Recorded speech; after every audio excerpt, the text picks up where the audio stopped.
ఐదుగురు పిల్లలుంటే సందడి సందడిగా ఉంటుంది. ఈ ఐదుగురు పిల్లల్లో ఎవరు ఎక్కువ అల్లరి చేసేవాళ్ళు? అంత అల్లరి లేదండి, ఈయనే అల్లరి.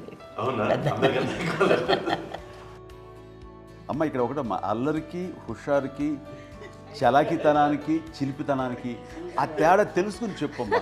అల్లరి అంటే ఇప్పుడు నా ఇమేజ్ ఏమైపోద్ది, అల్లరి అంటే అల్లరుడు అని, నేనేమో చాలా రావుడు మంచి బాలుడు అనేలాగా నా ఇమేజ్ ఇది.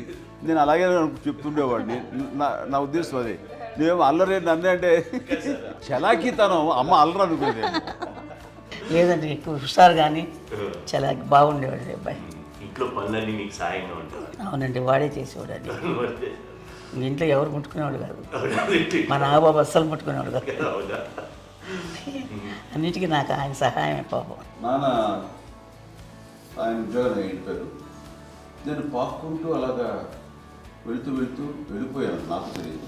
తర్వాత అమ్మ చెప్తుంటే లేదుగా మాత్రం కొన్ని కమ్మర కోలు ఉంది ఒక అది పెట్టి అది వెళ్ళి కూర్చోతా ఏడుస్తున్నాను రోడ్డు మీద. వెళ్ళేసరికి వాడు 3 years సో నన్ను వాడు తీసుకెళ్ళి వాడు కమ్మరకులో కూర్చోబెట్టాడు. ఇక్కడికి ఏడుస్తాను, ఎవరి పిల్లడో తెలియదు వాళ్ళకి. సో అది ఒక గంట పోయిన తర్వాత అమ్మ ఎత్తుకుంటూ వాడు కూర్చో, వాడు చిన్నబిడ్డ అనిపిస్తారు మొత్తం తెచ్చి అది వాడు చూసి ఈ అబ్బాయి అన్నారు. కాదు అనేసింది. అది అంటారు సరిగ్గా చూడమ్మా, ఈ అబ్బాయి మా అబ్బాయి అని. ఏంటమ్మా అంటే ఆ కమర్గోలులో కింద కూర్చోబెట్టాడు కదా, బస్ అంతా పూజేసుకుని నల్లగా అయిపోయింది. అంటే రంగని కాదు కానీ అలా రంగని కాదు కానీ ఆ కమర్గోలులో కూర్చోబెట్టడానికి ఆ మసిగిస్తూ ఇంకా నల్లగా అయిపోయింది. అంత నలుపుడేసరి నా బిడ్డ కాదని అమ్మ వెళ్ళిపోబోతుంది. మళ్ళీ డౌట్ వచ్చి ఆగింది. అది రావు, నేను నా బిడ్డని తీసుకెళ్ళింది. అప్పుడే చేశాడు థాడీస్ కట్టిందో డౌట్ నాకు.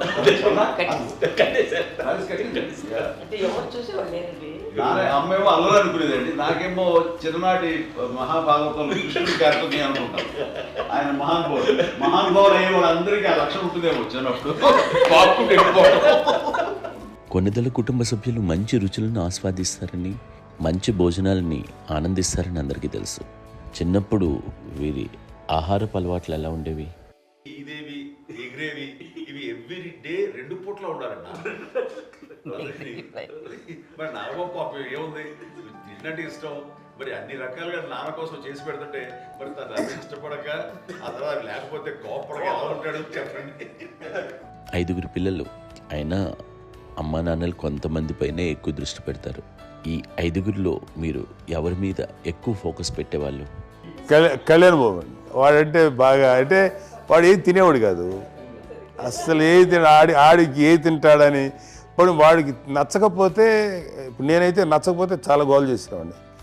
అన్నయ్యకేమో చాలా అన్నయ్య ఏది పెట్టినా తినేవాడు, అసలు అడ్జస్ట్మెంట్ తింటానండి. నాకేమో నచ్చకపోతే చాలా గొడవ పెట్టేవాడిని. తిండి ఇది ఒక అన్నం, ఇది ఒక కూరలు అని వెళ్ళిపోయేవాడిని. అమ్మకు అమ్మతో తిట్టి నాకు వెజిటేరియన్ ఎలర్జీ ఉండేది, అంటే చిరాకు అనమాట. కళ్యాణ్ బాబు ఏంటంటే తనకి ఇష్టమైన ఫుడ్ ఉంటే తింటాడు సైలెంట్గా, బాగలేకపోతే సైలెంట్గా వెళ్ళిపోతాడు. అమ్మకి ఇదేమేంటారండి, వదిలేమో తన తింటాడు. అటు నిశ్శబ్దంగా నిరసన ప్రకటించేవాడు. దాంతో వాడి గురించి చాలా ప్రొటెక్టివ్గా చూసుకునేది అమ్మ. పైగా చిన్నప్పటి నుంచి కొంచెం వాడు వీక్గా ఉండేవాడు, అంత బలమైన ఇది కాదు. దాని తర్వాత కొంచెం అందుకని అమ్మ వాడిని స్పెషల్గా చూసుకునేది. వాడు స్పెషల్ కిడ్ అయ్యాడు ఇంట్లో. మీ అమ్మగారు మీ అక్క చెల్లెళ్ళకి ఇచ్చిన సలహా ఏంటి?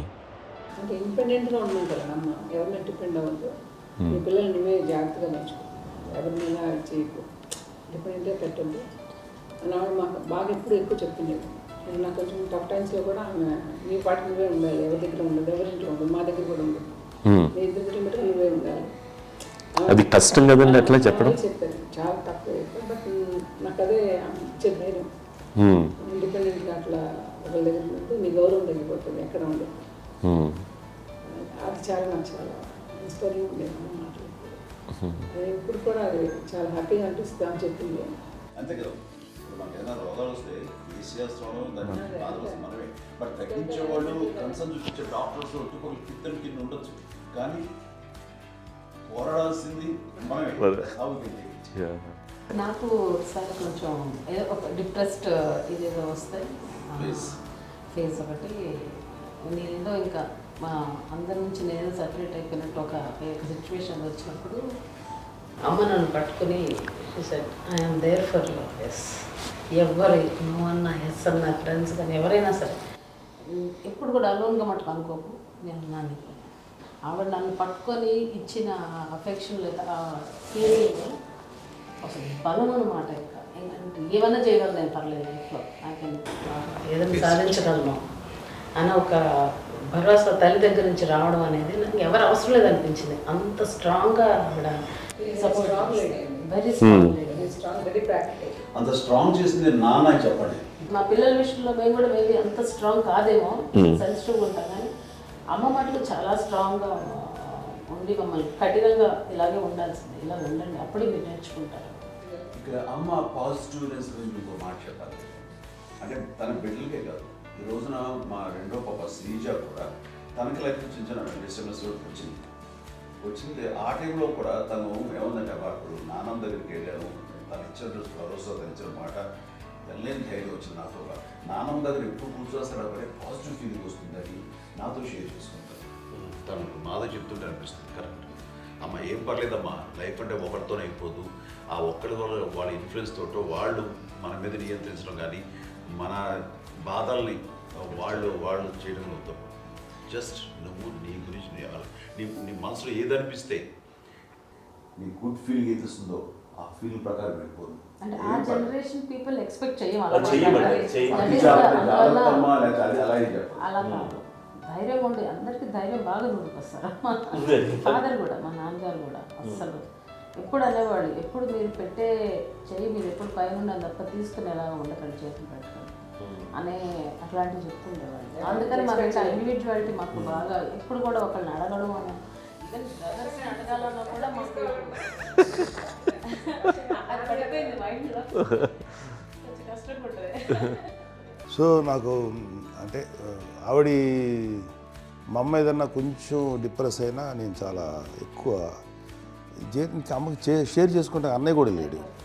అన్నయ్య ఉన్నప్పుడు ఓకే, లేనప్పుడు నేనే ఎక్కువ షేర్ చేసుకున్నాను. బట్ ద బెస్ట్ థింగ్ మా అమ్మ దగ్గర నుంచి హగ్ అండి. ఈరోజు కూడా మా అమ్మని హగ్ చేసుకోకపోతే అంటే అది నాకు మా అందరిలోనూ, అంటే ఆవిడ పెద్ద చదువుకున్న వ్యక్తి కాదు, పెద్దగా బయటికి వెళ్ళి నా ఎక్స్పోజర్ కాదు, కానీ ఇవాళ అన్నయ్య కానీ విజయ, మాధవి, నేను, కళ్యాణ్ బాబు ఈ రోజుకి టుగెదర్గానే ఉంటాం. మేబీ మాకు కొన్ని విషయాల్లో నాకు మా మాధవ్కి డిఫరెన్స్ ఆఫ్ ఒపీనియన్స్ ఉండొచ్చు, మా చెల్లికి, మా అన్నయ్యకి అట్లా ఉండొచ్చు, ఉంటుందండి ఫ్యామిలీ అన్న తర్వాత. కానీ ద ఇన్విజిబుల్ బాండేజ్ మా అమ్మ ఇచ్చింది, ఆ లవ్ అండ్ ఎఫెక్షన్, హగ్, అవన్నీ ఆవిడ నాన్ వెర్బల్ అడ్వైజ్ ఏంటంటే అందరూ అలా కలిసి ఉండాలనేది ఆవిడ నుంచి మేము నేర్చుకోవాలి. అది ఇట్స్ ఇస్ నాట్ వర్డ్లీ, అది నోటి మాట కాదు, అది వెర్బల్గా కాదు, నాన్ వెర్బల్గా చెప్పినటువంటి ఇది. సో అందుకని అది మాకు గొప్ప, మేమందరం ఇప్పుడు అలా ఉండడానికి కారణం, అంత కలిసి ఉండడానికి కారణం, మెయిన్ కారణం మా అమ్మ అండి. అది సో అందరూ ఉండాలనేది మా అమ్మ అడ్వైస్. ఇప్పుడు కూడా నేను ఎప్పుడైనా ఏదైనా ఫీల్ అయినా, అన్నయ్య ఫీల్ అయినా, లేదు నాన్న అట్లా వదుకు, ఇట్లా ఉండండి, ఇట్లా ఉండి, ఇప్పటికీ చెప్తుంది. మేము ఎవరైనా ఎప్పుడైనా మా చెల్లితో గొడవపడ్డా అనుకోండి, నేను అట్లా అనకరా అని, ఎట్లాగా అన్న ఏమో లేదులేమ్మా, ఏదో అన్నాను కానీ ఫీల్ అవ్వకమ్మా, మేమందరం కలిసి, ఆవిడని అసలు టెన్షన్ పెట్టవండి మేము. సో అలా అది ఆవిడ నేర్పించింది, అలా కలిసి ఉండటం అనేటువంటి బాండేజ్ని ఆవిడ తన ఒక హగ్తో చెప్పింది. అన్నయ్య సినిమా చూడండి, జాదూకి చెప్పాను కూడా, అది మా అమ్మ దగ్గరే ఉందండి. శంకర్ దాదాలో చెప్తాడు చూడండి. ఇప్పుడు మోడ్రన్ వర్డ్స్లో చెప్పాలంటే మీ అందరికీ ఆవిడ ఒక వైఫై లాంటిది. Yes, you can say that. Yes. ఇంకొక అడ్వైజ్ కట్టండి, అమ్మ విషయంలో నేను గొప్పగా ఫీల్ అయ్యేది, కానీ చాలామంది పెద్దలు రిటైర్ అయిపోయి విశ్రాంతి తీసుకుంటున్నటువంటి పెద్దలందరూ కూడా ఆచరించే విధంగా ఒక విషయాన్ని నేను గమనించాను. ఇప్పుడంటే నా దగ్గర ఉంటుంది కాబట్టి ఉన్నాను. అమ్మ విడిగా ఇంకొక ఇంట్లో ఉండేది, 9 సంవత్సరాలు నాన్నగారు దూరం దగ్గర నుంచి ఉండేది. 5 సంవత్సరాలు ఒంటరిగా ఉండి నన్ను బిడ్డలందరూ ఎవరు మానవుని వెళ్ళిపోయారు, నేను ఒంటరి అయిపోయాను అన్న ఫీలింగ్ అమ్మకు ఎప్పుడు ఉండేది కాదు. తర్వాత బిడ్డలు ఆయా వాళ్ళ టైం బట్టి వచ్చి చూసుకుంటూ సరిపోతుంది. అది వారమా, నెలక, 2 నెలక, అసలు ఒకసారి రాలేని పరిస్థితిలో ఉంటుంది 5-6 నెలల పాటు. ఇదే ఊళ్ళో ఉండి పక్క వీధుల్లో ఉండి ఎవరి పనులు వాళ్ళు బిజీగా ఉండి, ఎవరి షూటింగ్ వాళ్ళు బిజీగా ఉండి, ఎవరి ప్రొఫెషన్లో వాళ్ళు బిజీగా ఉండి, ఎవరి ప్రొఫెషన్లో వాళ్ళు బిజీగా ఉండి, తన సంసారం తను బిజీగా ఉంటాను. ఒకసారి అమ్మ ఏమీ ఫీల్ అయ్యేది కదా, ఏంటమ్మా రావట్లేదు, అసలు పట్టించుకోవట్లేదు ఏంటి అంటే, అంతేలేమ్మా అని ఇలాంటి నిరసన మాటలు కానీ, ఈసరింపు మాటలు కానీ, లేకపోతే న్యూనతాభావం కానీ ఇలాంటివి ఎప్పుడు అమ్మకు లేవండి. వచ్చారు అబ్బాయి ఏం చేసి పెట్టడా చెప్పండి అంటూ చాలా పాజిటివ్ ఉండి ఇప్పటికీ కూడా తను సపరేట్ కిచెన్ మా ఇంట్లో ఎంతో అందరూ వేరే కిచెన్. ఎందుకంటే అమ్మకి మోస్ట్ స్ట్రెస్ బస్టర్ వచ్చేసినా లేకపోతే ఏదో రిలీఫ్ ఏంటంటే తన కిచెన్లో కూర్చొని వండుకుతాడు, వండి అందరికి పెట్టాం.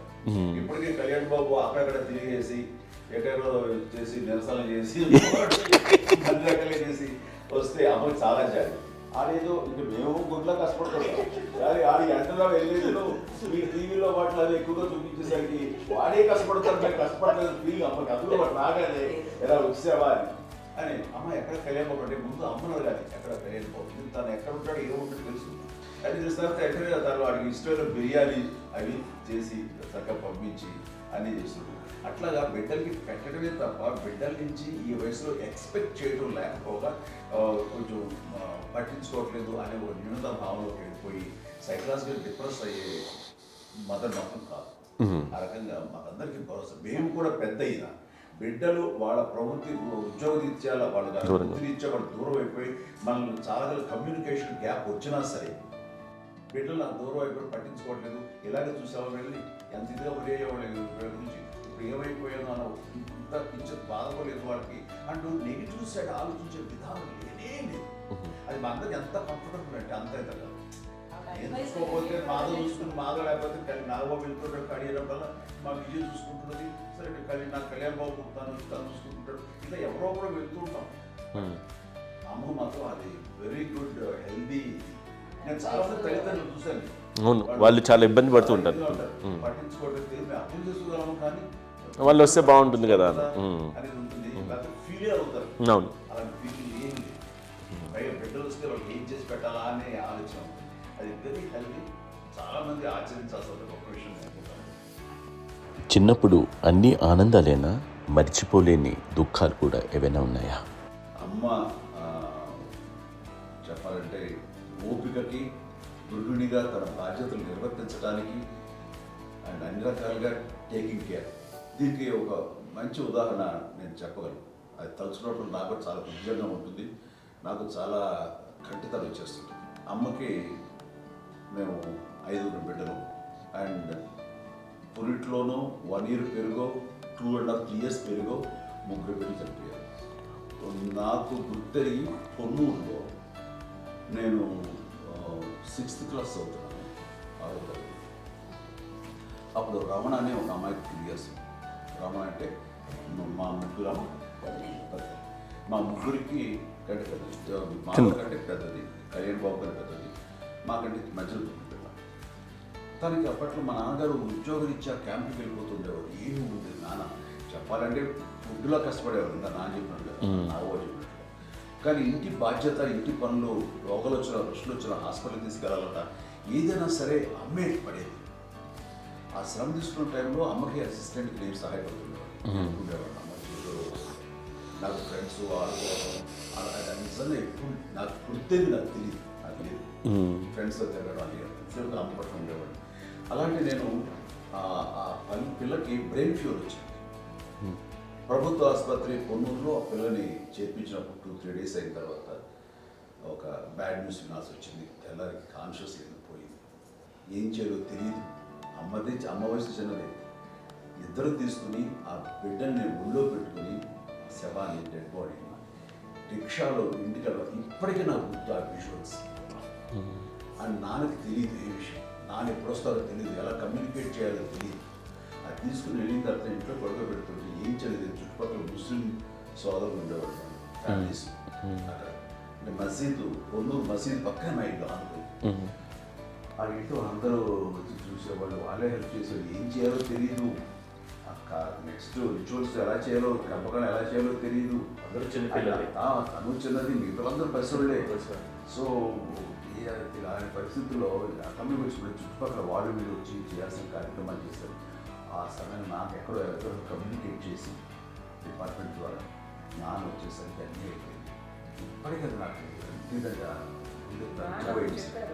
మేము ఇలా ఎన్ని పురుషులు ఎన్నుకుంటున్నామంటే ఎలాంటి ఇది లేకుండా జాగ్రత్త అనే ఒక హెచ్చరికలాగా చేస్తూ అండ్ పంపించాలని సపోర్ట్ చేసి అండ్ ఇప్పుడైతే నా మీద ఎంత నమ్ముకుంటే నేను ఏ నిర్ణయం తీసుకున్నా మరో మాట అది తనకి హాస్పిటల్ పెద్ద ఫోబియా. నేను ఎక్కడికి వస్తాను హాస్పిటల్. ఈ మధ్యకాలంలో సరే అమ్మకు మోకాల ఆపరేషన్ జరిగింది.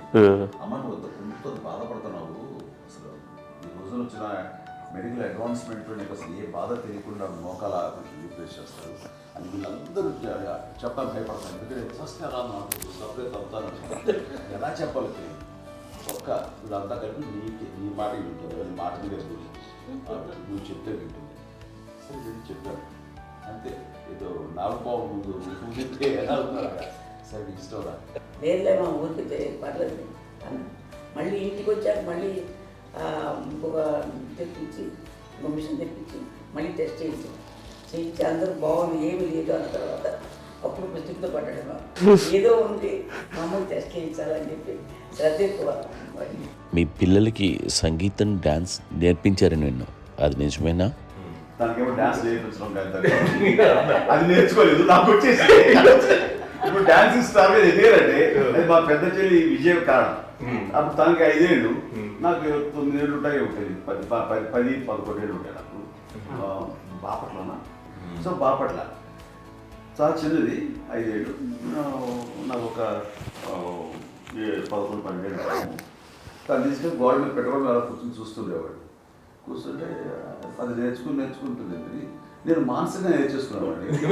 ఇప్పటికీ ఆ స్టెప్స్ ఏమిటి వేస్తాను అంతేంది. ఇప్పుడు తను తరబడతాయి ఇంకోటి ఏంటమ్మా నమో నమో ఎన్ని ఉన్నాయో సాంగ్స్ నేను నేర్చేస్తున్నాను అన్నమాట. 5 పిల్లల్లో ఎవరు ఎక్కువ పని చేసేవాళ్ళు, ఎవరు తక్కువ పని చేసేవాళ్ళు?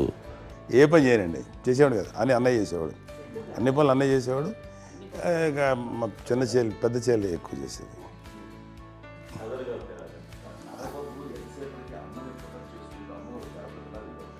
అదే అబద్ధం అండి, అది అన్నయ్య నన్ను గౌరవంగా మాట్లాడుతున్నాడు కానీ అన్నయ్య అవుట్ ఆఫ్ ప్రొటెక్షన్ మాట్లాడుతున్నాడు కానీ అవుట్ ఆఫ్ మాట్లాడుతున్నాడు కానీ అసలు ఎప్పుడు ఏ పని చేయలే.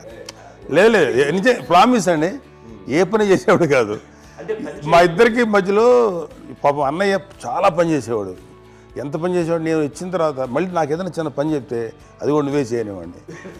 ఆ కోపం వచ్చేది, కోపం వచ్చి ఒకడు కొట్టేవాడు. కొడితే కోపం వచ్చేది తప్ప నేను వెళ్ళేవాడిని కాదు. అమ్మకి ఎప్పుడు ఏంటంటే ఒక ఇదే పని చేయడని, అంతే. నిజంగా ఏ పని చేసేవాడిని కాదు. అవునా? లేదు లేదు లేదు మహాప్రేమ.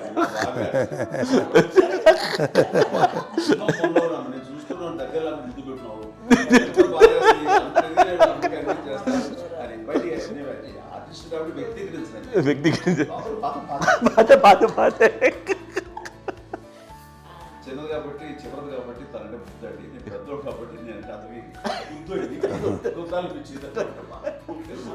ఎక్కువ కష్టపడింది కానీ మా నాన్నగారి చేతిలో ఎక్కువ అంటే నాన్న బాగా కోపం ఎక్కువ అనుమానించింది కానీ అన్నయ్య పాపం బాగా దొరికేసేవాడు పాపం.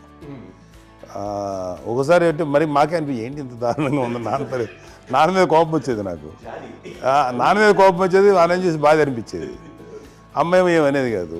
సరే అయినా సరే ఎప్పుడు కూడా పోనీ అన్ని చేసినా మళ్ళీ తను హైపర్ యాక్టివ్ అన్నయ్య ఫుల్. ఇప్పటికీ ఉన్నాడు. ఇప్పుడు ఈ రోజు కూడా అదే అన్నయ్య సేమ్ హైపర్ యాక్టివ్. యూజువల్గా పెద్ద కొడుకు కొంచెం అంటే సూపర్గా ఒక నిదానంగా ఉంటాడు అంటారు. బట్ అన్నయ్య దానికి జస్ట్ ఆపోజిట్. యూజువల్గా ఆఖరి పిల్లలు హైపర్ యాక్టివ్ ఉంటారు, అన్నయ్య పుట్టడమే భయంకరమైన హైపర్ యాక్టివ్. ఒకప్పుడు అమ్మాయిల్ని ఎక్కువగా బయటికి పంపించేవాళ్ళు, అబ్బాయిల మీద కూడా అనేక ఆంక్షలు ఉంటూ ఉండేవి. మీ పిల్లల్ని అలా ఆంక్షల మధ్య పెంచారా, లేకపోతే పూర్తి స్వేచ్ఛనిచ్చారా? అంటే మాకు మా నాన్నగారు కానీ మా అమ్మగారు కానండి మాకన్నా చాలా బ్రాడ్ మైండ్ ఉన్న వ్యక్తులండి. ఎందుకంటే పిల్లలు ఎక్కడన్నా బయటకు వెళ్తే ఇప్పుడు మేమైతే భయపడిపోతాం. మా విజయ్ కానీ మా చిన్న చెల్లి అన్నయ్య నేను అందరం కూడా ఇవాళ ఉన్న పరిస్థితిలో వాళ్ళు ఎప్పుడు భయపడేవాళ్ళు కాదండి. ఎక్కడికి వెళ్తాను నీళ్ళని ఇచ్చేవాళ్ళు, లేట్ అయినా అసలు ఏమనేవాళ్ళు కాదు. లేకపోతే ఏదైనా మోటార్ బైక్లు వేసుకున్నాం, లేకపోతే కారులో ఎట్లా పడితే ఎట్లయినా సరే ఏమనేవాళ్ళు కాదు. వాళ్ళు తెలియకుండానే మాకు ఒక ఫ్రీడమ్ ఇచ్చారండి. సో దట్ అదే ఆ ఫ్రీడంలో భాగమే అన్నయ్య కానీ ఇండస్ట్రీకి వెళ్ళాలంటే కూడా ఒక వ్యక్తి ఒక కొడుకు ఒక గొప్ప కెరీర్ని పర్సూ చేసుకుంటూ వెళ్తున్నప్పుడు నాన్నగాని అమ్మగానే ఓపెన్ మైండ్ తోటి అసలు నువ్వు వెళ్ళి నాన్న ఎంతకాలం వెళ్తావు నువ్వు ప్రయత్నించని చెప్పి అలా వదిలేశారండి. అన్నయ్య కూడా ఏంటంటే మోస్ట్ రెస్పాన్సిబుల్గా వెళ్ళి చాలా మేజర్ అమౌంట్ అన్నయ్యకి కూడా పెద్ద అమ్మకు వందలు ఇచ్చేది కాదు. కరెక్ట్గా ఆ ఇన్స్టిట్యూట్లో చదువుకునేటప్పుడు ఎంత ఇవ్వాలో కరెక్ట్గా ఇచ్చేది. తనకి ఎక్స్ట్రా ఖర్చు పెట్టుకుంటే అంటే అట్లా ఉండేది పరిస్థితి. అంతే కదా, అంత జాగ్రత్తగా అన్నయ్య కూడా అంత రెస్పాన్సిబిలిటీగా రెసిప్రోకేట్ అయ్యి చేసి అందువల్ల మా అమ్మ నమ్మకం చూడాలి. మా అమ్మగారి మా నాన్నగారి నమ్మకాన్ని ఎప్పుడు అది పాటు ఇంత నమ్మకానికి 10 times ఇచ్చాడు. ఏ వయసెస్ వైపు కానీ ఏ అలవాట్ల వైపు కానీ ఎందులో ఇండల్జ్ అవ్వకుండా నాకు నేనుగా నియంత్రించుకుంటూ సరైన మార్గంలో వెళ్ళేలాగా నాకు వెళ్ళడానికి లోపల ఆ స్ట్రాంగ్ థాట్ అడగగానే వాళ్ళు రెసిస్ట్ చేస్తే ఇచ్చానని ఆపేశారు అని ఏదో చిన్న రిలక్టెంట్ ఫీలింగ్ ఉంటుంది. వాళ్ళ మీద చిన్న కోపం నిరసన ఉండేది. వాళ్ళు అలా లేకపోవడానికి వాళ్ళు వెంటనే అడిగిన వెంటనే జాగ్రత్త అనే నిర్ణయం ఉండేది. కానీ జాగ్రత్త అని హెచ్చరిక చేయడంతో నాకు మరింత బాధ్యత తిరిగి గుర్తు తిరిగి నేను నడుచుకుంటూ వెళ్ళాను. కాబట్టి అది నాకు ప్లస్ అయింది వాళ్ళ దగ్గర. అంటే మదర్ అంటే తల్లి అనే కాదు, మదర్ ఫిగర్ ఎవరిచ్చినా సరే అది నానైనా తల్లితో సమానం అనుకుంటాను. నాకు చెప్పినట్లుగా అట్లాగా అలిసిపోయి వచ్చిన నాకు కాళ్ళు నొక్కుతుంటే నాకు భయం వేసేసేది. ఆ తర్వాత పడుకో అది గదవాయించేవాడు. అది కూడా కోపం అంటే ఉదాహరణ అంటే మళ్ళీ అది నాకు తిడతారు ఎందుకు కాదు పడుకుని ఎక్కడ నిద్ర వస్తాయండి నాన్న అంటే. సో ఆ రకంగా నాన్న తన ప్రేమ చూపిస్తుంటాను. ఆ తర్వాత గోండా టైప్లో కూడాను నేను ట్రైన్ కింద వెళ్తుంటే నాన్న అక్కడే ఉన్నారు రాజమండ్రి దగ్గర ప్రాంతంలో. ఆయన చాలా కోపం చేస్తుంది, ఇలాంటివి చేస్తుంటావు నువ్వు ఏదైనా అయితే ఏంటి అది చెప్పి ఏం పర్లేదన్నా ఏమవుతుందో అన్ని రకాల సేఫ్టీ అన్ని రకాల జాగ్రత్త చూసుకున్నాం. ఈ రోజు ఉన్నది సేఫ్టీ అప్పుడు లేదు. అయినా సరే రేపు పొద్దున నీ కొడుకులు ఇలాంటి పరిస్థితుల్లో నీకు తెలిసి వస్తారు అప్పుడు అనేవాడు. ఎన్నిసార్లు అనేవాళ్ళు నాకు నిజంగానే మగధీర టైంలో గుర్ర వ్యక్తుని ఆ రోడ్డు మీద పడిపోయాడు అని అన్నప్పుడు నాకు ఆ ఫస్ట్ టైం ఆ ఫీలింగ్ కలిగింది. అలాగే పీటర్ హెయిన్స్ అనేవాడు ఫస్ట్ మగధీరలో జంప్ చేస్తారు, మోటార్ బైక్ జంప్ చేసినప్పుడు ట్రైల్లో పీటర్ హెయిన్స్ అంత హైట్ నుంచి 20 feet 25 feet హైట్ నుంచి పడిపోయి మొత్తాన్ని బోన్స్ని ఎరగొట్టుకుని వాడు 7 నెలలు వాడు ఇరప్పుడు హాస్పిటలైజ్డ్. అది వీడైతే ఏమో తలుచుకుని భయం వేసేసేది. అప్పుడు నాన్న గుర్తుకొచ్చేవాడు, ఓహో వాళ్ళ టెన్షన్ ఇంతే లేదు, మనకి మన కొడుకు వస్తే తెలియదు ఈ మాట నాన్న ఎప్పుడు అన్నారని అనిపిస్తుంది. Sweet memories my. అత్త కోడళ్ళ మధ్య అనుబంధం ఎలా ఉంటుంది? సురేఖ్ గారితో మీకున్న అనుబంధం గురించి చెప్తారా? మాకండి కోడలు కాదండి, నా కూతురండి. అంత బాగుంటాం మేమిద్దరం కూడా.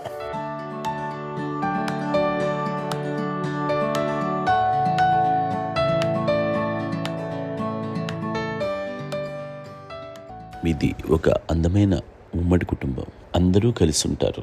ఇంత ఆనందంగా ఉండడానికి కారణం ఏంటి? దీనికి పునాది ఎవరే వేశారు? మా నాన్నగారి క్వాలిటీ నేను ఎగ్జాంపుల్ చెప్పగలను. అమ్మ వాళ్ళ ఇంట్లో పెద్దది, వాళ్ళ నాన్నగారు అంటే మా తాతయ్య గారు ప్రొహిబిషన్ డిపార్ట్మెంట్లో సిఐగా ఎస్ఐగా చేశారు. ఏదో మా ఇన్స్పెక్టర్ సిఐ చేసి ఆయన కాలం చెందారు. చాలా ఎర్లీగా 48 years చచ్చిపోయారు. 40 చచ్చిపోయారు. 40 దాదాపు 40 సరిపోతే ఆయనకి అప్పటికి అమ్మ కాకుండా 4 బిడ్డలు. అమ్మ తర్వాత అబ్బాయి తర్వాత 3 ఆడపిల్లలు. వాళ్ళు ఏంటంటే రాకరావడి నాగోప కంటే కూడా చిన్నవాడు.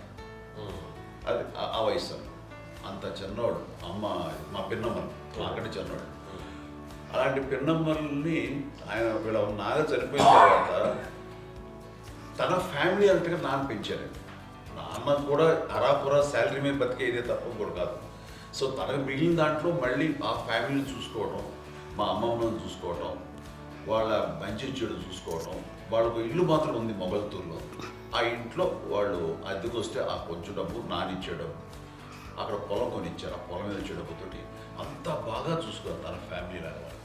అందరూ మ్యారేజ్ కాబట్టి నాన్న ఫస్ట్ సూత్రధారి, అమ్మ కూడా ఫ్యామిలీ బాండింగ్ టుగెదర్నెస్ అనేది స్ట్రాంగ్గా ఉండటానికి నాన్న ఏర్పాటు చేసినటువంటి బీజం. అది అమ్మ కంటిన్యూ చేస్తుంది. మేము ఇవన్నీ చూసి మేము నేర్చుకుని మేము టుగెదర్ ఉంటాం. అందునే we are very rich in terms of emotional bonding. ఇప్పటికే ఎవరికి ఏ కష్టం వచ్చినా, ఎవరికి ఏది ఇబ్బంది వచ్చినా సరే మొత్తం అందరం గురిపోతాం. ఏ లెవెల్గా వెళ్ళిపోయి మోర్ సపోర్ట్ చేస్తాం. అండ్ వీ డోంట్ ఎక్స్పెక్ట్ ఇంకా అంతకుమించి ఏముంటుంది. ఒకరినొకరు భరోసా. అది మా ఫ్యామిలీ మేము వెరీ స్ట్రాంగ్ అని చెప్పాలి. పెద్దవాడు కాబట్టి అవకాశం నాకు వచ్చింది కాబట్టి అమ్మ, ఇది ఎప్పుడు ఎవరు కొన్ని విషయాలు నాగబాబు సపోర్ట్గా ఉంటాడు. నాగబాబు ఉండి వాడు ఉంటాడు భరోసా. అలాగే ఆడపిల్లలు మీ అందరిలోనూ అమ్మని ఎవరు ఎక్కువ జాగ్రత్తగా చూసుకుంటారు? ఎందుకంటే ఎగ్జాక్ట్లీ మేము కూడా గమనించలేని సున్నితమైనటువంటి ఇష్యూస్ లైక్ హెల్త్ విషయం కానీ, అమ్మ మూడు కానీ, అన్నయ్య ఎంత క్యాజువల్ ఎంత బిజీ ఉన్నా ఒక అమ్మాయి ఉంటుంది. అలాగే చాలా చిన్న చిన్న విషయాలు కూడా చాలా మెడికల్ ఇంట్రెస్ట్. అందుకని మాకు అన్నయ్య ఉన్నాడు, అన్నయ్య దగ్గర ఉంది అమ్మ అంటే ఇంకా ఎక్కువ రిలాక్స్ అయ్యాను. అన్న దగ్గరికి వచ్చాక మేము అందరం చాలా కంఫర్ట్ అయిపోయాం. ఎప్పుడు ఎవరు కొన్ని విషయాలు నాగబాబు సపోర్ట్గా ఉంటాడు. నాగబాబు ఉండి వాడు ఉంటాడు భరోసా. అలాగే ఆడపిల్లలు ఇట్లా ఒకళ్ళొకరు కాంప్లిమెంటరీ టు ఈచ్ అదర్ అండి. అవి ఒక్కరు కాదండి, అది వాళ్ళ ఆమె చూపించే ప్రేమగా నేను చెప్పగలను. కానీ బట్ దీని అందులో సూత్రధారి నాన్న తర్వాత అది అమ్మ మెయింటైన్ చేస్తుంది. ఇప్పుడు అమ్మ నా ఇంట్లో ఉంది అంటే మనవాళ్ళు వస్తారు, మనవాళ్ళు వస్తారు, ఆడబిడ్డలు వస్తారు, వీళ్ళబిడ్డలు వస్తారు, ఇల్లు ఎప్పుడు కలకలాడతారు అమ్మ. అది మేమందరం ఆచరిస్తుంటాం పండగలకి, పబ్బాలకి. అది నిన్న మొన్న నాగబాబు వచ్చి చాలాసేపు కూర్చున్నాడు. నేను ఇంట్లో లేకపోయినా వచ్చి నాగబాబు కూర్చొని టైం స్పెండ్ చేసి వెళ్ళిపోతుంటాడు. అలాగే చెల్లెలు ఇద్దరు ఆల్మోస్ట్ ఎవ్రీడే మాత వస్తుంటుంది, తను కూడా వస్తుంది. నిన్న సాయంత్రం కూడా వచ్చి ఉంటుంది. అమ్మా మధ్యాహ్నం వచ్చి కదా వచ్చి ఇక్కడే భోజనం చేసుకో అలా ఉంటుందండి. ఈ తరం వాళ్ళకి మీరు ఇచ్చే సలహా ఏంటి? కలిసి ఉంటే బాగుంటుందండి. పిల్లలు తల్లి కలిసి అక్క చెల్లెలు తమ్ముడు అందరూ కలిసిమెలిసి ఉంటుంది. అన్యోన్యం ఉంటుంది, సంసారం నిలబడుతుంది. లేకపోతే ఏముందండి ఇక్కడ వెళ్ళిపోతారు, విడిపోతే ఎక్కడే పడబాడు అంతే. ప్రేమలు ఇప్పుడు లేవండి, తగ్గిపోయాయి. మెకానికల్ చాలా మటుకు ఏదో ఇంకా వాళ్ళ పనులు చేసుకోవడం ఏదో జరిగిపోతూ ఉంది అనుకోండి. అంత ప్రేమలు ఎక్కడ లేవండి ఇప్పుడు ఈరోజు. అంటే ఒకప్పుడు ఒకరికి ఇంకొకరు భరోసాగా ఉండేవాళ్ళు, అంటే అందరూ కలిసి సపోర్ట్గా ఇది చేయడం. ఎందుకంటే వీళ్ళ పెద్దనాన్నగారి పిల్లలు కూడా ఆయన చూసేవారు. మా నాన్నగారు అన్నయ్య గారు నాన్నగారు వాళ్ళ బిడ్డలు కూడా వాళ్ళ ఇక్కడే బిడ్డలు కూడా ఉన్నారు. నేనే పెళ్లి చేశాను. వాళ్ళని కూడా అమ్మాయి, వాళ్ళ ఆడపిల్లలు కూడా అమ్మాయి పెళ్లి చేశాను, ఇద్దరు పిల్లలు.